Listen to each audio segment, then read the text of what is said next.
Last summer, I got 3 software engineering internship offers, and this year I got 3 new grad offers. So, yeah, I'm kind of an expert now. You've reached your limit on talking. Shut the up. Landing a job in tech comes down to 2 things, getting the interview and passing it. So let's start with the first.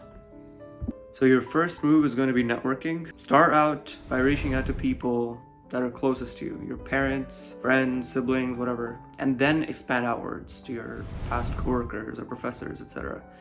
Because cold emailing every single person or cold DMing every single person on LinkedIn, it's just exhausting, and it's also kind of annoying for the other person because there's a high chance that you're spamming the same the message template to everyone, and it just makes you look like a bot. So keep your emails or DMs personalized and make the other person feel special. So let's say you got a referral.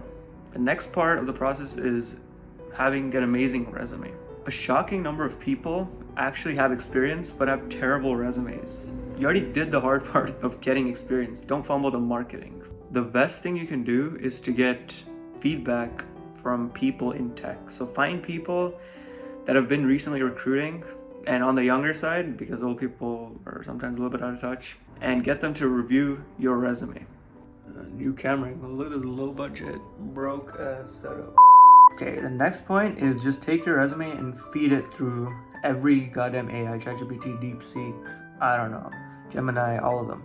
And then get feedback and obviously tweak the bullets that it generates for you. But the whole point of this is to make your resume sound more technical and more impressive.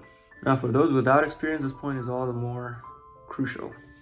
Personal projects. Make personal projects that take longer than a weekend or like a coffee break to complete. For example, you can build like a threading library or a load balancer, right? Just do something that solves a real-world engineering problem, or it simulates like some sort of a research paper. You can read up on a research paper and try to implement it. The last point I want to make is your resume space is valuable, especially as you gain more experience. Make sure your bullets pass the halfway mark, and if they wrap around to the next line, either extend it past the halfway mark or cut it down. Do this in a way that actually adds depth to the point that you're trying to make. You need to be grinding lead code efficiently. Okay, so first aim to finish Neat Code 150, which is just a roadmap of 150 problems you can solve in order, and you kind of learn the concepts along the way. After that, solve 1 problem a day, and do this for a few weeks or months leading up to your interview, and you should be good. Just for some perspective, I solved around 300 problems during my recruiting cycle for my internship, and then 300 more this recruiting cycle for my full-time job that I'm working right now. For behavioral interviews, prepare 4 to 5 strong stories that highlight your strengths, and just practice them until they become second nature. Again, you don't want to think during the interview, you just kind of want to execute. And these stories should be versatile enough to answer common behavioral questions, right? So during the interview, you just pick from these pool of questions and just kind of mold the story to answer the question that your interview is asking you. After all of this, the most important thing that you need to do is mock interviews, because you can talk to the wall all you want, or you can do as much leak as you want. If you can't explain it, if you can't actually speak to a human being on the other side of the camera, it's useless. So do mock interviews and get a friend or pay someone to do it. If you don't have friends, it's worth it.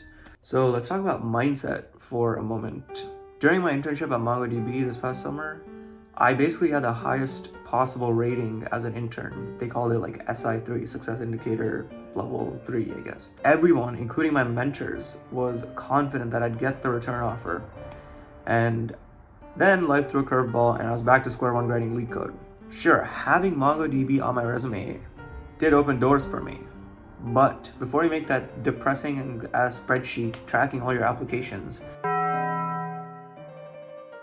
remember, it only takes one yes. Once you submit an application, it's officially out of your hands. Worry only about what's in your control, and that's getting better. This shift in mindset was actually somewhat relieving for me. During the time I was recruiting this year for full-time jobs, the way I'd cope with the stress of the uncertainty of not having anything, laid out for me is by doing leak code. They ask you how you are, you just have to say that you're fine when you're not really fine, but you just... I'm happy knowing that I'm moving toward my goal, even when things look grim. And remember, the harder you work, the luckier you get.